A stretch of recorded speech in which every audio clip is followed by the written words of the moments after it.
சாம்சங்ல இருந்து Galaxy S24 FE அப்படிங்கிற fan edition ஃபோனை இப்போ வந்து லான்ச் பண்ணியிருக்காங்க. ஸோ இந்த சாம்சங் Galaxy S24 FEல என்ன விஷயங்கள் வருது அப்படிங்கிறத டீட்டெயிலாக இந்த வீடியோவில் பேசலாம். வீடியோக்குள்ள போக முன்னாடி சேனல் சப்ஸ்கிரைப் பண்ணிடுங்க, பக்கத்து பெல் ஐக்கனை பிரஸ் பண்ணி தொடர்ந்து உங்க ஆதரவு தாங்க. முதல்ல இந்த ஃபோனோட பில்ட் குவாலிட்டியிலிருந்து ஆரம்பிக்கலாம். பில்ட போகிறது நமக்கு வந்து Galaxy S24ல பார்த்தா அதே பில்டு மாதிரி தான் இருக்கு. ஸோ இந்த ஒரு மாற்றம் இல்லை. பேக் சைடில் பார்த்துட்டீங்கன்னா இந்த கிளாஸ் மாதிரியான பில்டு தான் நமக்கு கொடுத்துருக்காங்க.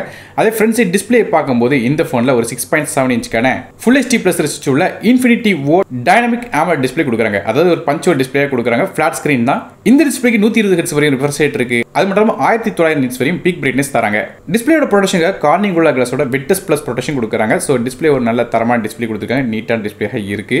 மற்றபடி HDR சப்போர்ட்லாம் இருக்கு அப்படிங்கிறத வந்து கம்பெனி அஃபிஷியலாக மென்ஷன் பண்ணல, ஆனால் இருக்கும்னு சொல்லி எதிர்பார்க்கலாம். மேலும் இந்த டிஸ்பிளேக்கு இன் டிஸ்பிளே ஃபிங்கர் பிரிண்ட் ஸ்கேனரும் தராங்க. அடுத்ததாக இந்த ஃபோனோட பெர்ஃபார்மன்ஸ் பற்றி பார்க்கலாம். இந்த ஃபோனில் சாம்சங்கோட Exynos 2400E அப்படிங்கிற சிப்செட் கொடுக்குறாங்க. அதாவது 2400E அப்படின்னு எடுக்கும்போது நமக்கு Exynosோட 2400 சிப்செட் இருக்கும். அந்த சிப்செட்டோட கிளாக் ஸ்பீட் கூட கொஞ்சம் கம்மி பண்ணி வச்சிருப்பாங்க. அதாவது இது 4 nm ப்ராசராக வருது. கிராஃபிக்ஸ்க்காக சாம்சங்கோட Eclipse 940 அப்படிங்கிற GPU கொடுக்குறாங்க. ஸோ இதோட பெர்ஃபார்மன்ஸ் எப்படி கேட்டிங்கன்னா Exynos 2400 சிப்செட் எடுத்துக்கிட்டிங்கன்னா ஓவரால் ரேங்க்னு பார்க்கும்போது 8000 கிடைக்குது. 188 மார்க் கிடைக்குது. கிட்டத்தட்ட பார்த்தீங்கன்னா ஃபிளாக்ஷிப் லெவல் பெர்ஃபார்மன்ஸ் கிடைக்கும். ஆனால் இதில் கிளாக் ஸ்பீட் கம்மி பண்ணி வச்சிருக்கறனால 10,000 கீழே தான் கண்டிப்பாக வரும். ஸோ அதனால வந்து டாப் அண்ட் மிட்ரேஞ்ச் ஸ்மார்ட் ஃபோனாக வந்து இதை பார்க்கலாம். ஸோ ஆப்ஸ் ரன் பண்ணுற பிரச்சனை இருக்காது. மல்டி டாஸ்கிங் பண்ண முடியும். ஹெவியான கேம்ஸ் கொண்டு கண்டிப்பாக இதை விளையாட முடியும். மற்றபடி ரேம் மற்றும் இன்டர் ஸ்டோரேஜ் பொறுத்தவரையும் இந்த phone 8GB RAM with 120GB storage மற்றும் 8GB RAM 2GB ஸ்டோரேஜ் அப்படிங்கிற 2 கான்ஃபிகரேஷன் வருது.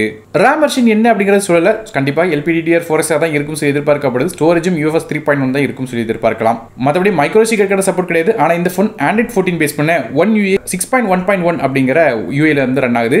இந்த ஃபோனில் பெரிய பாசிட்டிவான விஷயம் கேட்டீங்கன்னா இதோட OS அப்டேட். அதாவது இந்த ஃபோனுக்கு 7 வருடத்துக்கான OS அப்டேட்ஸும் 7 வருடத்துக்கான செக்யூரிட்டி பேட்ச் அப்டேட்ஸும் தரதாக வந்து சாம்சங் ப்ராமிஸ் பண்ணியிருக்காங்க. அடுத்ததாக ஃபோனோட கேமராஸ் பற்றி பார்க்கலாம். பேக் சைடில் நமக்கு இந்த ஃபோனில் 3 கேமரா இருக்கு. மொதல் கேமரா ஒரு 50 மெகாபிக்சலுக்கான ரியர் ஃபேசிங் கேமரா தராங்க. ஆப்டிகல் இமேஜ் ஸ்டெபிலைசேஷன் சப்போர்ட்டோட. ஆனால் வீடியோஸ் எடுக்கும்போது ஷேக்கினஸ் இல்லாமல் எடுக்கலாம். 4K வீடியோ ரெக்கார்டிங் சப்போர்ட்டும் இருக்கு.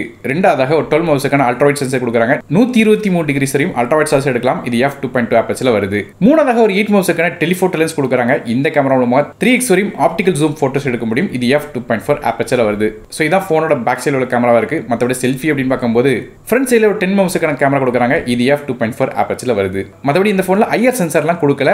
ஆனால் இந்த ஃபோனில் IP68 ரேட்டிங் இருக்கு. ஆனால் தண்ணி பட்டாலும் பிரச்சனை இருக்காது. ஆடியோஸ் பொறுத்தவரை நமக்கு வந்து USB Type-C தான் தராங்க. ஸ்டீரியோ ஸ்பீக்கர்ஸ் இருக்கு. டால்பி அட்மாஸ் சப்போர்ட்டோட. ஃபோனோட வெயிட் எப்படி பார்க்கும்போது 213 கிராம் வருது. கொஞ்சம் வெயிட்டான ஃபோன் தான். மற்றபடி நெட்வொர்க்ஸ் எப்படி பார்க்கும்போது நமக்கு 5Gக்கான SNSC சப்போர்ட், 4Gக்கான VoLTE, Wi-Fi 6E, Bluetooth 5.3, NFC மாதிரியான விஷயங்கள் தராங்க. அதே பேட்டரிஸ் அப்படின்னு பார்க்கும்போது இதுல ஒரு 4700 mAh பேட்டரி கொடுக்குறாங்க.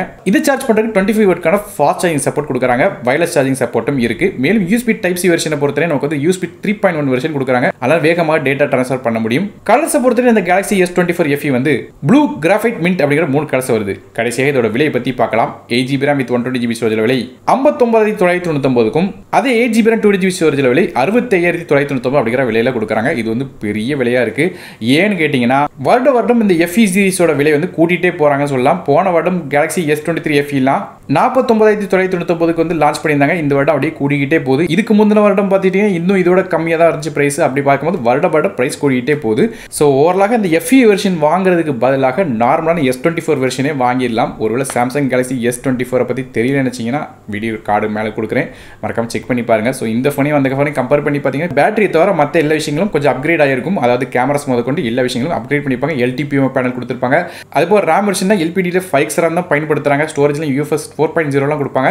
ஆனால் இதில் என்ன வெர்ஷன் கொடுத்தாங்க அப்படிங்கிறதே கம்பெனி அஃபிஷியலாக சொல்லலை. அப்படி இருக்கிற பட்சத்தில் நம்ம வந்து Galaxy S24 போகிறது நல்லது. கூட ஒரு 3000 ரூபா மட்டும் செலவு பண்ண வேண்டியிருக்கும். ஸோ நீங்கள் இந்த சாம்சங் Galaxy S24 FE பற்றி என்ன நினைக்கிங்க அப்படிங்கிறத கீழே கமெண்ட் செக்ஷன் மிச்சம் பண்ணுங்கள். வீடியோ பிடிச்சா ஒரே லைக் கொடுத்துருங்க. உங்கள் ஃப்ரெண்ட்ஸ் மற்றும் ஃபேமிலிக்கு ஷேர் பண்ணிவிடுங்க. நானும் டெக் தமிழுக்காக மற்றவருடைய சந்திக்கு வரை நன்றி, வணக்கம்.